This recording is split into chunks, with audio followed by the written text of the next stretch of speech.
ఆనంద స్నానాలు భూలోక స్వర్గం మిల్లేనా నీవేదో అంటుంటే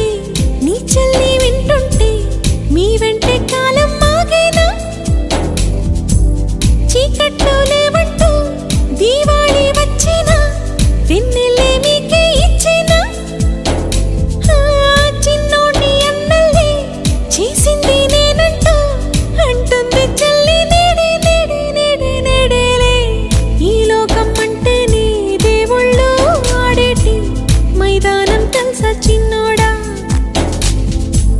ఆ దైవం చేతుల్లో పంటల్లే మారాక చింతేలా నీకు చిన్నోడా